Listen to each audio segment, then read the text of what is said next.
जब भी कोई व्यक्ति गौतम बुद्ध के संघ में शामिल होता था तो बुद्ध उसे सबसे पहले शांत रहने के लिए कहते थे। ध्यान की अवस्था में जाने से पहले उस भिक्षु को शांत रहना सिखाया जाता था। आज के दौर में हर तरफ सौरी शोर है। इसकी वजह से दिमाग में तनाव पैदा होना लाजमी है। ऐसे में अगर आप हर रोज कुछ देर मौन रहने का अभ्यास करते हैं तो इससे आपके तनाव पैदा होने वाले हार्मोन के लेवल में कमी आती है। इससे आपका दिमाग शांत होता है, गुस्सा नियंत्रित रहता है और तनाव बढ़ाने वाले हार्मोन्स का लेवल घटता है। आज के इस वीडियो में हम जानेंगे कि किन मौकों पर हमें शांत रहना है और किन मौकों पर हमें बोलना है और शांत रहने से हमारे अंदर क्या बदलाव आ सकता है। दोस्तों, संध्या काल का समय था। गुरु अपने सभी शिष्यों को बुलाते हैं और कहते हैं, कल सुबह सब लोग नदी में स्नान करने के बाद तुरंत हमारी कुटिया के सामने उपस्थित हो जाना। सभी इसी से हैरान रह जाते हैं कि हम लोगों ने कुछ गलती की है क्या, लेकिन गुस्से से यह कहते हैं कि हो सकता है कि गुरुजी कल सुबह कुछ अच्छी बात बताने वाले हैं। सब लोग रात को सही समय पर सो जाते हैं और सुबह उठकर सभी लोग नदी में स्नान करने के बाद वापस गुरुजी के सामने उपस्थित हो जाते हैं। गुरु कहते हैं, आज हम तुम सबको चुप रहने के फायदे के बारे में बताऊंगा। गुरु कहते हैं, 10 मौके जहां पर चुप रहने से होता है लाभ और बोलने से नुकसान। गुरु कहते हैं, अगर आप इन 10 मौकों पर शांत हो गए यानी मौन हो गए तो आप जो चाहेंगे वही मिल जाएगा। आपकी जिंदगी में चमत्कारिक बदलाव शुरू हो जाएंगे। जरूरत से ज्यादा बोलना या चुप रहना दोनों ही अच्छी बात नहीं है। जैसे जरूरत से ज्यादा बारिश हो जाना या फिर धूप दोनों ही दिक्कत देती है, उसी तरह अनावश्यक बोलने से भी काफी नुकसान होता है। गुरु कहते हैं कि पहला ऐसा मौका जहां पर व्यक्ति को चुप रहना चाहिए, बिना तथ्य के ना बोले। गुरु ने कहा, अगर आपके पास कोई तथ्य नहीं है तो वहां चुप रहने में ही भलाई है। चुप बैठने से दिमाग में नई कोशिकाओं का निर्माण होता है और इससे ज्ञान की वृद्धि होती है। बोलने में भलाई वही है जहां आपको किसी चीज के बारे में पूरा ज्ञान हो। अगर आप बिना तथ्य के कहीं बोलते हैं या फिर बेवजह बोलते हैं तो आपका वहां मजाक भी बन सकता है।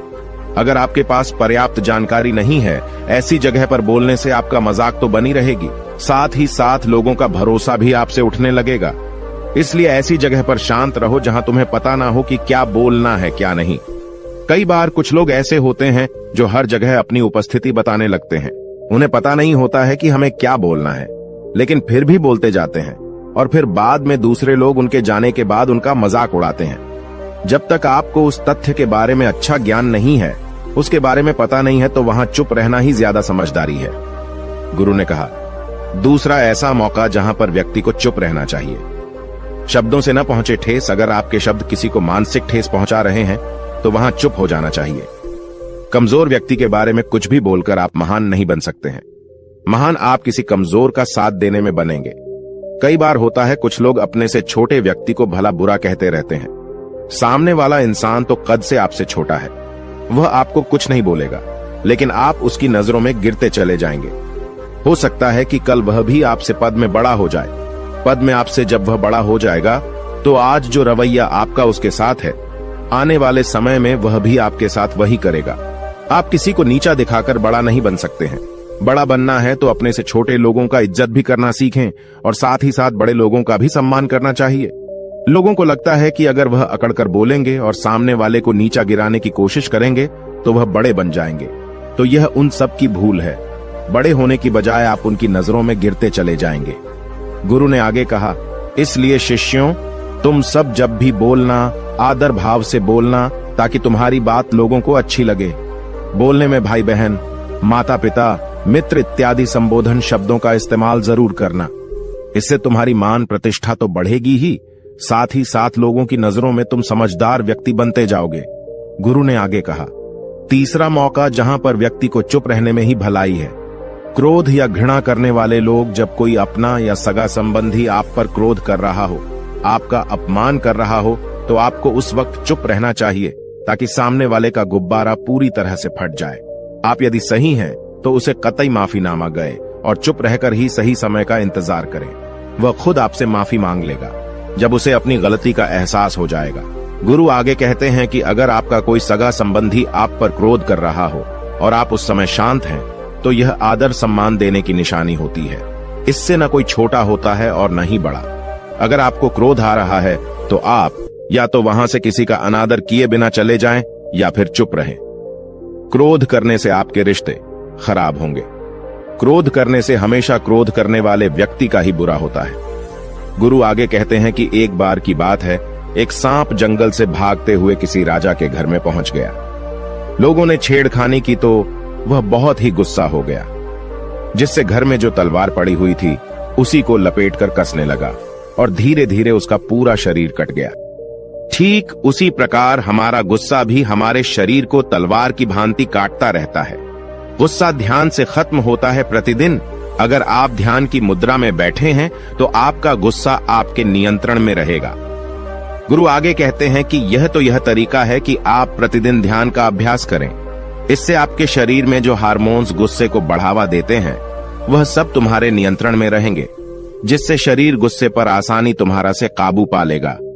लेकिन एक तरीका यह भी है कि जब भी आपको गुस्सा आए तो आप यह समझने का प्रयास करो कि क्या मेरा गुस्सा जायज है या नहीं। हमें वहां पर बोलना चाहिए कि नहीं। जब आप खुद इस बात का आकलन लगा पाएंगे तो आपको खुद पता चल जाएगा कि हमें गुस्सा करना चाहिए या नहीं। फिर भी आपको गुस्सा आ रहा है तो आप वहां से हटने का प्रयास करें, वहां से दूर चले जाएं। धीरे धीरे समय के साथ आपका दिमाग शांत हो जाएगा।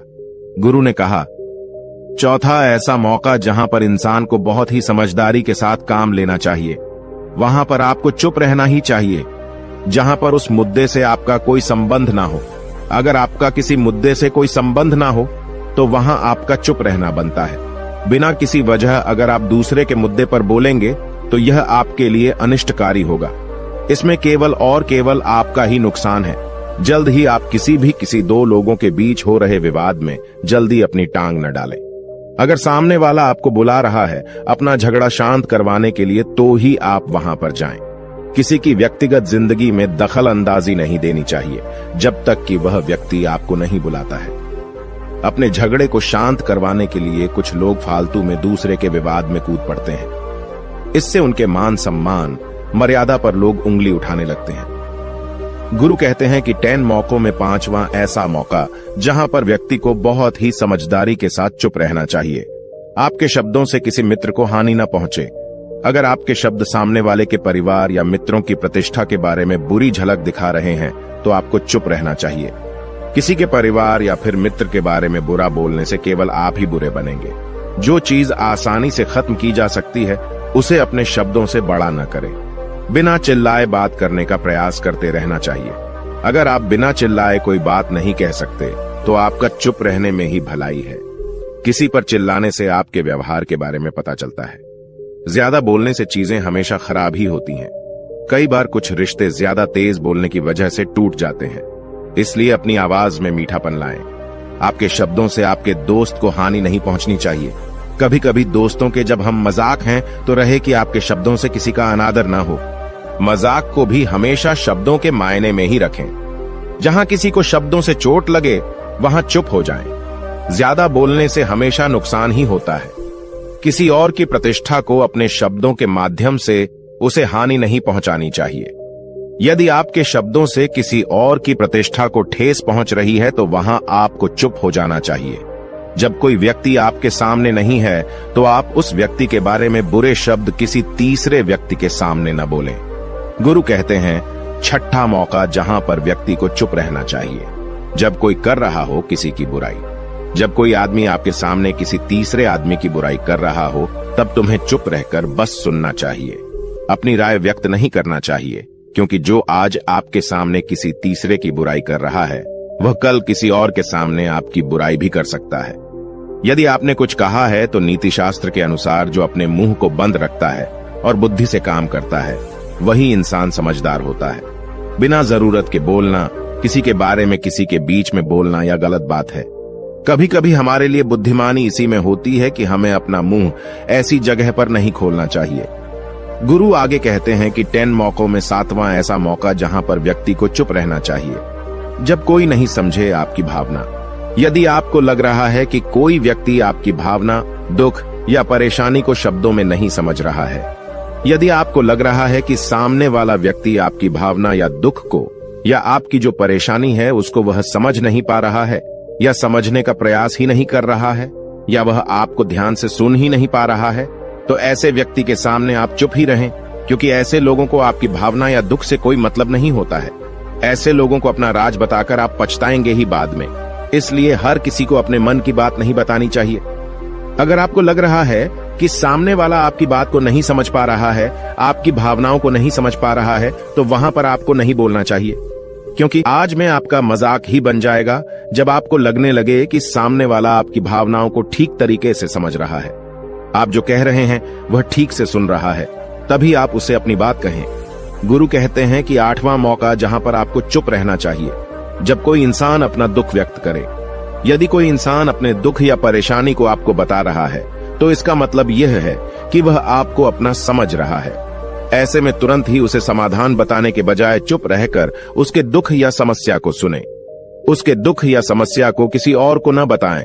वह इसलिए नहीं बता रहा है कि उसकी समस्याओं का समाधान कर देंगे, बल्कि वह इसलिए भी बता रहा है कि सामने वाला उसकी बात को समझ रहा है। कई बार बताने से दुख कम हो जाते हैं। आपको अपना दुख इसलिए बता रहा होगा कि उसे लग रहा है कि आप उसकी बात को समझ रहे हैं। दुख बांटने से कम हो जाता है। इसलिए जब कोई व्यक्ति अपना दुख आपसे व्यक्त करे, तो आप चुप मारकर उसकी बात को बहुत ही ध्यान से सुने, ताकि उसके दुख कम हो जाएं। उसके मन का बोझ हल्का हो जाए, क्योंकि उसके मन में जो भी बातें थीं, वह आपको सब बता दिया।